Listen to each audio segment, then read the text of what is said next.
On today's episode, I am joined by Melanie Petschke, who's the co-founder of Crunchi, a beauty supply company that is changing the game in terms of sustainability. We talk about all topics in regards to the packaging that they're utilizing, as well as the decisions that they're making every single day. It's a great episode, and I hope you guys enjoy it. Let's dive in. Good morning, Melanie. How are you doing today? I am doing great. Thank you. And thanks so much for having me Of on course. your podcast. Of course. Well, welcome. Super stoked to have you. For everybody out there, Melanie Petschke is a co-founder of Crunchi, and we're really excited to dive in today and learn a little bit more about their business and about their sustainability initiatives. And Melanie, before we dive in, I'd love to understand a little bit about the why. I understand that you are a board-certified family nurse practitioner, and my understanding is that this really led to your creation and some of the practices that you utilize in Crunchi. So I'd love to learn a little bit more about your background and kind of what led to founding Crunchi. Yeah, absolutely. So it's interesting. As a nurse practitioner, you would think that in school they taught me all about clean living and clean products, but that is quite the contrary. It wasn't until I was actually pregnant with my first child, I was living in Seattle, and I started paying attention to all of the products we were bringing into our home and to what we were putting on our skin, what we were eating. And that was really when my eyes started to open. At that point, I was practicing as a nurse practitioner, but no one had ever stopped to educate me about endocrine disruptors I was potentially bringing into my home or putting on my skin. And that was not something that I learned in formal education. So that was really the beginning of my journey for clean living. And then I ended up moving across the country to Florida after my son was born. And that was when I met Kelly, who's the other co-founder, and she was in a really similar time in her life and had the same exact age child and was about to have a second. And we were both in the similar position, is that we were struggling to live cleaner lifestyles. And some of the categories that we were pursuing were very easy, removing flame retardants from pajamas for our kids and paying attention to the chemicals in our cleaning products and things like that. But at the time, there was really one area that we struggled with finding clean equivalents to, and that was clean beauty products. Okay. And yeah, we searched high and low, and we just could not find a brand that checked all of our boxes in terms of safety and performance and sustainability. It's definitely something that is hard to find in the cosmetic space. So we got this crazy idea that we were going to take on the challenge ourselves. And I'll be honest, Kelly is very much a go-getter, and I'm very much the calculated, cautious one, but she pushed me off the ledge and we dove in. And wow, did we learn quickly that there was clearly a need for high-performing, clean cosmetics that are sustainably packaged. So it's been an absolute wild ride, and we're coming up on 9 years in January. Amazing. Congratulations. That's incredible. Thank you. That's Thank you so much. Yes. And so that's amazing background in terms of really you saw a need and you guys were looking for it for yourselves, for your families, and decided we're just going to start a company and go for it. And so like you said, 9 years later, here we are. That's incredible. Thank you. Yeah, that's incredible. It has been an absolute wild ride. That's for sure. And when it comes to the industry, I'd love to learn a little bit more about, what are some of the chemicals or the harmful effects that other products could have on humans out there. You said that this is a big focus for you guys. What are some of the negative aspects of different products out there? Yeah, so it is definitely a hotbed for exposure when it comes to things like endocrine disruptors, which are hormone disruptors. Definitely something that you want to be aware of, not just times that are most vulnerable, like childhood and pregnancy, but throughout an entire lifetime, because that cumulative effect really makes the difference throughout a lifetime. If you think about your skin is your largest organ, how many products you put on your body every single day, people don't really pause to think about it. A lot of times they think about things like food. Yeah. I think of the gateway as potentially sunscreen and deodorant. People oftentimes will be thinking about that. Yep. But as a whole, that cumulative effect of body burden is not something people really pay attention to. So endocrine disruptors, carcinogens are all over the place in cosmetic products. And it's the ones we put on our skin. It's things that we even breathe in the air make a difference. It's something that is pretty cumulative and not something people think about often. Sure. That's wild. And so now you guys are really driving forward with this business. You've seen a lot of success. You guys have grown and been able to have a massive impact. And I'd love to learn a little bit more about your sustainability initiatives. I know that that's a hot topic for you guys. It's a big focus for you. And I'd love to understand, how did you implement sustainability into your business? Yeah, that is something that has been huge to us since the beginning. So in the very beginning, one of the first choices that we made and one of the first products that we developed was our Beautifully Flawless foundation. The reason we focused there is because that was the number one product that we absolutely were desperate for and could not find in the space at the time. Mm-hmm. And we had a non-negotiable at that time that it was going to go in glass. And that was really for two reasons. Number one, because it is better for the planet. And number two, It's better for our bodies because glass is one of the cleanest possible materials that you can put a product like a foundation in. And we were working so hard and going through so much in terms of the stringent ingredient selection process that the thought of putting it in plastic, where potentially it could be leaching into the product over time and contributing to toxicity of the product that we'd worked so hard to land on from a formulation standpoint, that just did not match. And so we couldn't do it. So that was a non-negotiable when it came to that material, for example. And in the early days, it was really challenging. I mean, it is definitely the path of most resistance. And I say that because it's already a path of most resistance when it comes to clean standards, because we have crazy clean standards. I can get into that later if you'd like to. But we have crazy clean safety standards. We have crazy high performance standards, because if it doesn't work, no one's going to use it. That was the whole point, is that we want it to be both. And then when it comes to sustainability, we were trailblazers. This was not something people were thinking about. And it was the way that our brains were wired that was important to us. It's always been important to us our entire lives. So I mentioned the glass. We had some packaging at the time that we could find that was partially aluminum, but partially still plastic. Sure. And then we also brought in paperboard packaging very early on. So we had paperboard packaging for lipsticks. We had paperboard packaging for compacts and eyeshadow palettes and things. So that was another way of avoiding plastic.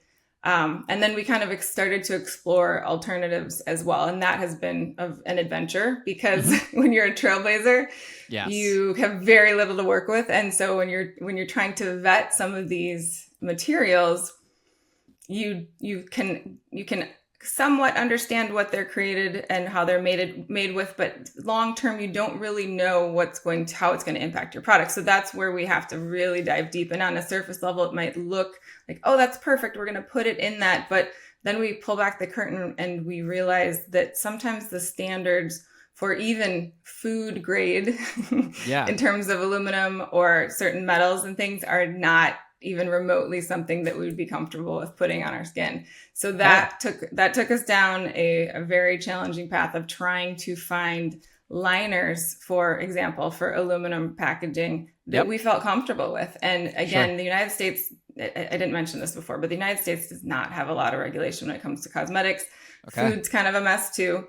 So even when you go to the grocery store, let's say you buy a can of sparkling water or a can of vegetables, for example, it's the giant mystery as to what is lined in that can. And there's new initiatives saying, okay, this is BPA free, but the reality is BPA is probably replaced with BPS, which is just as bad, if not worse.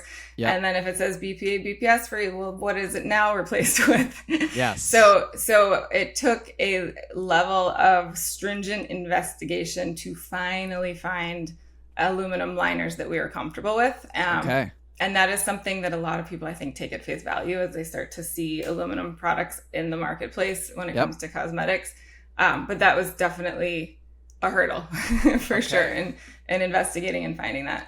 Wow. So all aluminum is not created equal. And so it really depends. Got it. Yes, correct. It's definitely tricky. That's very surprising. I think to a lot of consumers, when they hear things, especially like you mentioned, like, FDA food grade, people think that's like the gold standard. And so you're saying that while you still have FDA food grade, you're saying that there still are things that you need to dig in because it still might be potentially harmful. Yeah, think about FDA food grade and cans. I mean, there's BPA in the liner of all those, because otherwise it would taste like metal.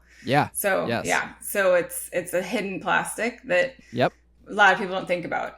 And the impacts of BPA, on when they're consumed or basically influenced it for humans. What really is the main contributing factor for that? So again, it goes back to endocrine disruption. So it's a hormone mimicker. And again, someone might argue, oh, just a small amount, just a small amount. But cumulatively over time, and especially in those times of life when we are most vulnerable in terms of our health, that is really when we need to be paying extra attention. But just again, it's that body burden, cumulative over lifetime. If you're consuming it, if you're touching it, if it's on your skin, it just builds up. It's part of that body burden that we have, It's a combination of not just what we put on our skin and what we eat and put in our bodies. It's the air we breathe. It's the water we drink. It's the pollution in our soil. It's all around us. It's the VOCs coming off of our furniture and our carpets and our electronics and radiation. And it's everywhere. And it can be overwhelming to really think about. But just even small changes can make a huge impact over a lifetime. Yeah, I think you just hit a really core topic, because that's something that we always suggest is it's progress, not perfection. Because like you said, this can be overwhelming for a lot of consumers, right? Understanding that what they once thought was the gold standard is potentially still harmful, and all of these different things emitting chemicals, and they're at risk across the board. And so your advice would be to just slowly start chipping away at these things. And do you have any other advice for people out there that would want to try and avoid these type of chemicals? Yeah, and it's really progress, not perfection. Small changes. It can be so overwhelming. And I remember this, and to this day, there's no such thing as perfection. I mean, we all are compromising when it comes to, you go to the grocery store and there might be one that is non-GMO, but it's not organic, and it's only one, and you buy it, and it's okay. And even organic sometimes means 24 pesticides instead of 52. So progress, not perfection. Yes. So it can definitely be overwhelming, and sometimes it can feel like you need a PhD just to shop for your family. Yes. A PhD in chemistry, which is our goal, was to make it as simple as possible for consumers, so that when they saw our name, they saw our brand, they didn't have to do the research, didn't have to pull back the curtain and find surprises. Because we as consumers had been greenwashed so many times in our journey through transitioning to a cleaner lifestyle. And that was so frustrating, is we spending all this money and trying all these new products, and then to find out, okay, well, one of these products is okay, but this one over here that they also market, they also produce is the absolute opposite. And that got old really fast.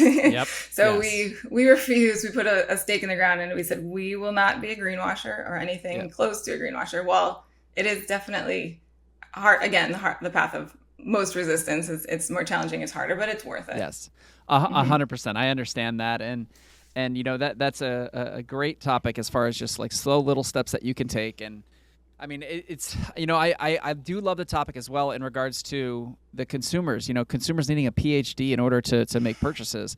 I very much believe that businesses need to make it easier for these consumers to kind of decipher what are the top quality brands, and really putting their efforts at the forefront so they can understand like what is being done appropriately or what's kind of disguised. Because I think we shouldn't have to put it on consumers where they have to do a ton of research in order to make a simple purchasing decision. And so I completely agree with you on that. And when it comes to sustainability, you've used the term path of most resistance a few times.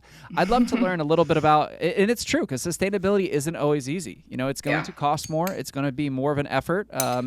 And at times it's going to be even more difficult to communicate that impact to your consumers. And so I'd love to hear your thoughts on some of the steps that you guys have taken in order to implement sustainable practices, whether that's from your packaging to avoiding these harmful chemicals, et cetera, that you feel has been the right move for you as a business. And can you talk to us a little bit about your journey there, trying to find that path? Yeah, absolutely. Because as I've mentioned, it is the path of most resistance, primarily because it is the opposite of the standard. So in cosmetics, the default packaging is plastic. So the majority of the choices out there are plastic. It's simple, it's fast, it's inexpensive, it's tried and true. You don't have to do these extensive tests of compatibility and also long-term tests to figure out what's leaching into your product and things like that. Most companies just don't even think about it. So it is definitely a challenge, and it is an investment, as you can imagine. Glass and aluminum and paperboard are more expensive than plastic, virgin plastic, post-consumer plastic, any plastic. It's hands down more expensive, but it Yep. was a non-negotiable for us since the beginning, similar Yep. to our ingredient standards, and similar to that performance piece of it. So things that we have to think about that make it extra tricky are, so we mentioned glass is an easy default. There is a downside to glass. One downside to glass is, well, first of all, when you have glass, you never have 100% glass. It's impossible, right? There's always gonna be some other component to it. Yep. Yep. So in something like a lip gloss, for example, you can, or a lip oil in this case, you can have glass as that primary component, but there are still other secondary components part of this that are still going to be a default plastic. So of course you choose the safest possible plastic that exists. You make sure it's not putting phthalates into your, or BPA or BPS into your product. And then you use the most minimal amount of plastic you possibly can. Yes. And then we can take that a step further, and I'm sure we'll get into this more. Then you want to make efforts to, number one, find ways to potentially recycle this at the end of life if it is a single use or a shorter term. It's not a reusable type. And that is a growing space that is definitely untouched because, as you are well aware, the majority of plastics like this do not end up recycled. People wish cycle. I love that term that I learned from Mia Davis. They wish cycle. They put it in their recycling bin hoping that it gets recycled. But the reality is we know less than 5% do not. Or less than 5% actually make it. 95% approximately do not. And I know that statistics varies depending on specifically which industry you're talking about. So it's thinking about the entire package, not just the portion that we know for sure is the most sustainable and can be packaged. So so glass has its challenges. Another challenge with glass is it's heavy. Yes. So in a perfect world, we would honestly have everything in glass because it's we know it's a clean material. We don't have to do all this extensive research on it. Yep. But it is heavy. And when you think about, okay, so you produce a packaging component and then that's transported to the location where it's perhaps decorated. And then that's transported to your manufacturing facility where it's filled. And now it's transported to either your distribution center or your backup distribution center. And then, invested for quality. And then it's to your distribution center. And then it's to the consumer. That's a lot of travel for that little package. Yes. And the heavier they are, the more obviously that impacts the environment, the more that can increase the carbon footprint for that specific component. So it's not just thinking about glass, but it's also thinking about the size of the glass, the amount of glass, the weight, and smaller is better. We recently found an option to remove from a larger component lip oil packaging to this smaller one, and we had a significant reduction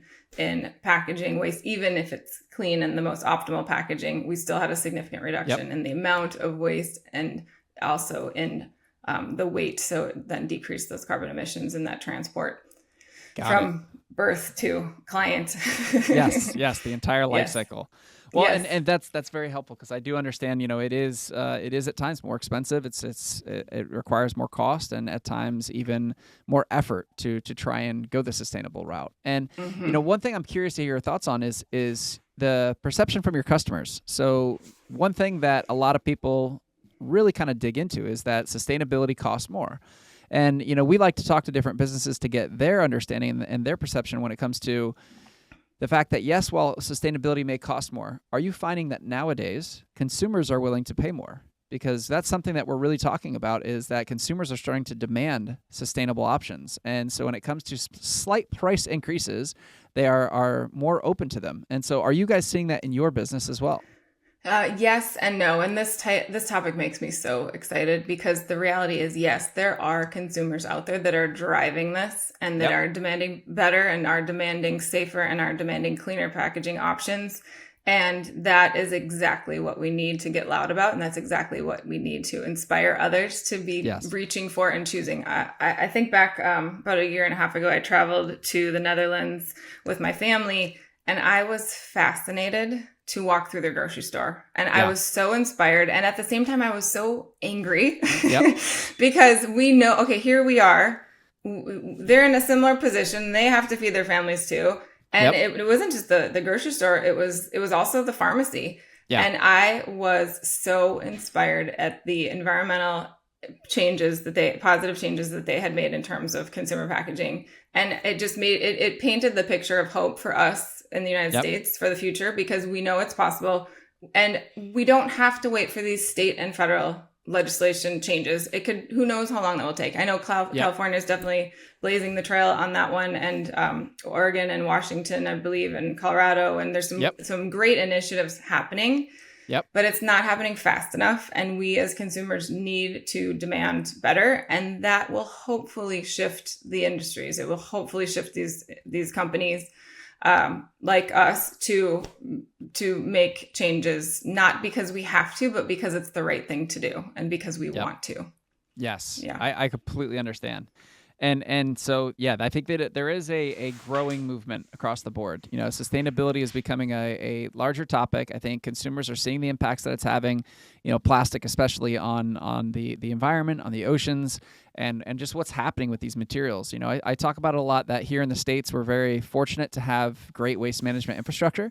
So when someone throws something, quote unquote, away, it does go away to them. Right? They don't see it. They don't have to deal with it. And it's basically transported to another area, whether it's processed locally, recycled locally, or potentially even exported. They don't really see it. And so we are blessed with a great waste management infrastructure. And I think that what we're trying to do at 4Ocean is show people all the different parts of the world that might not have a great waste management infrastructure, or even where our plastic is ending up, because a lot of it is being exported to these different countries.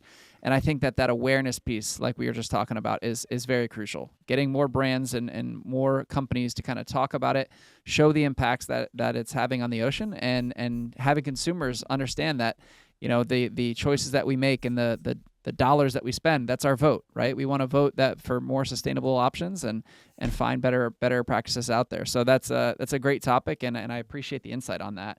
And when it comes to different partnerships, 4Ocean's partnered with Crunchi. I'm curious to hear if you would love to give a little background on our partnership.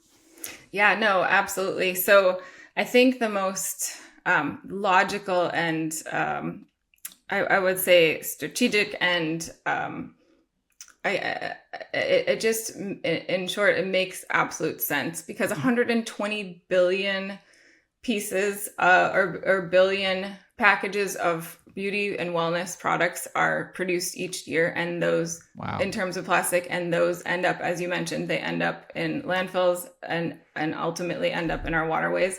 So we felt obligated as a company to do as much as we possibly could, and that's just not only from the preventative side, but also and minimizing the amount of packaging and reducing the amount of plastic we possibly could put into our packaging, but then taking it a step further.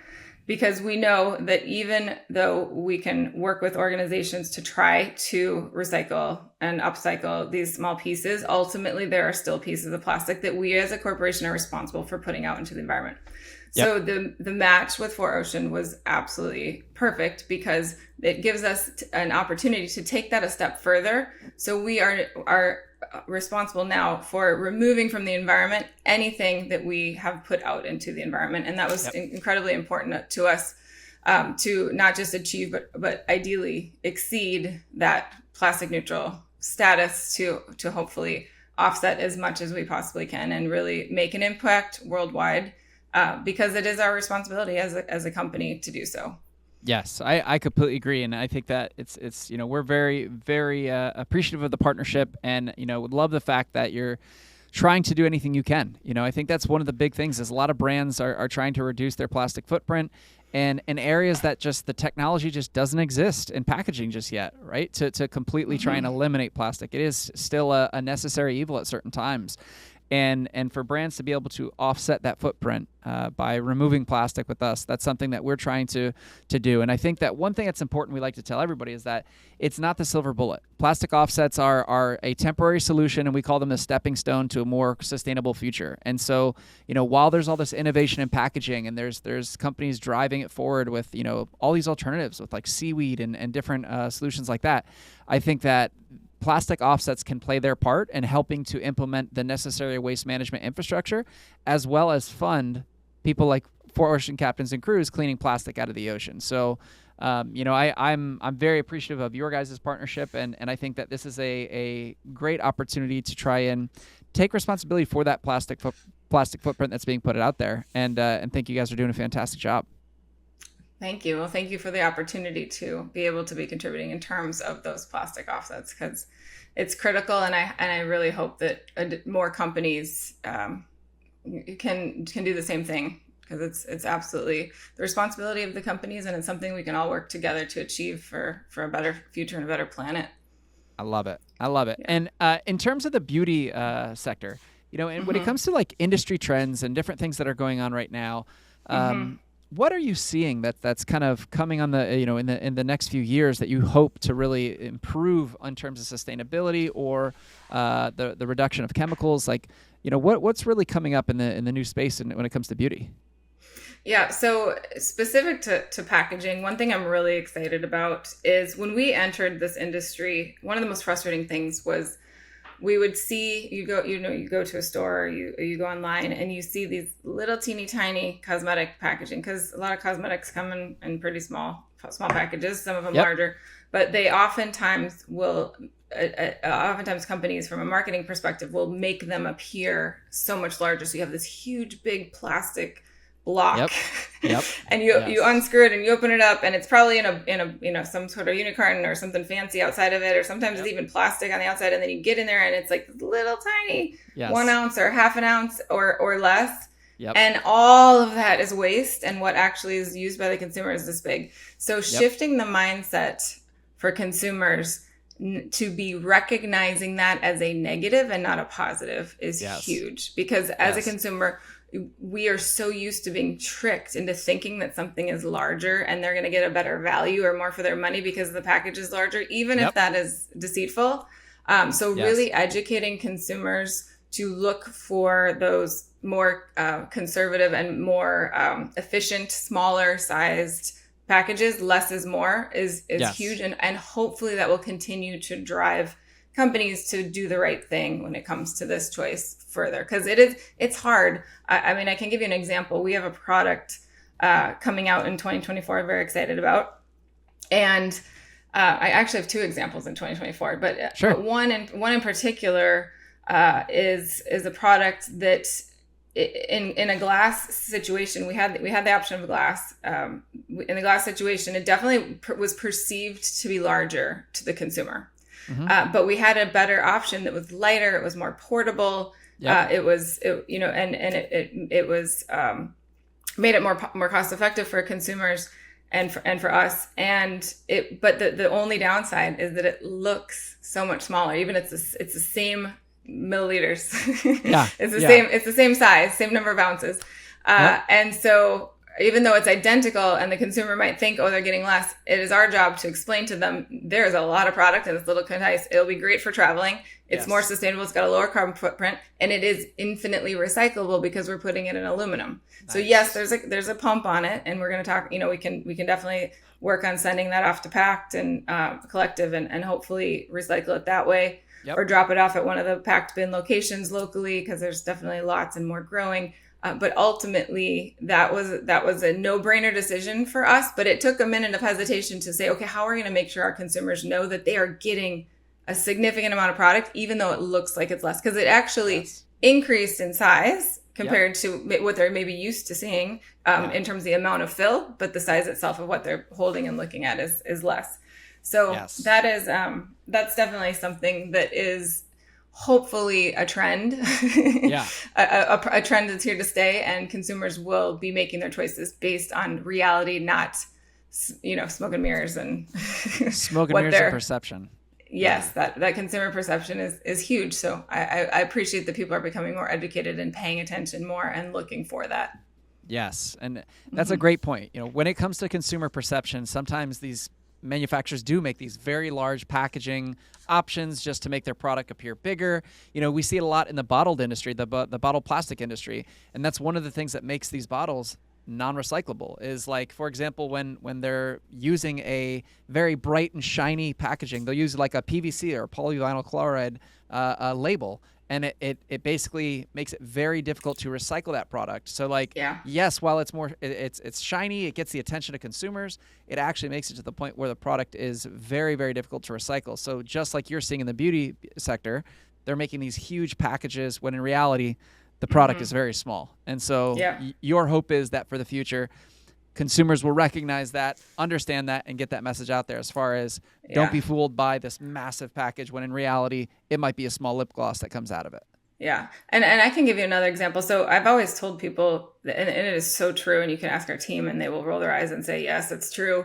We will not launch a product unless we can do it in a sustainable packaging. And this has been something that has definitely driven our product development and our product roadmap, because the reality is, again, the last thing we want to do, and this is why people ask us all the time, where's your liquid face wash? Why do you not have a liquid face wash? That's like the number most requested product, and people are like dumbfounded. Why don't you have a liquid face cleanser? And the reality is when we launched and started moving from color cosmetics into skincare, there was not an option at the time that we were comfortable with because of that aluminum dilemma, for example, that we didn't feel comfortable launching a big bulky plastic bottle, but instead our alternative was a facial bar wrapped in paper. So it's sent to the consumer in a 100% recycled material and recyclable shipper. And you open it up, it's only paper on the inside. So, to pack it.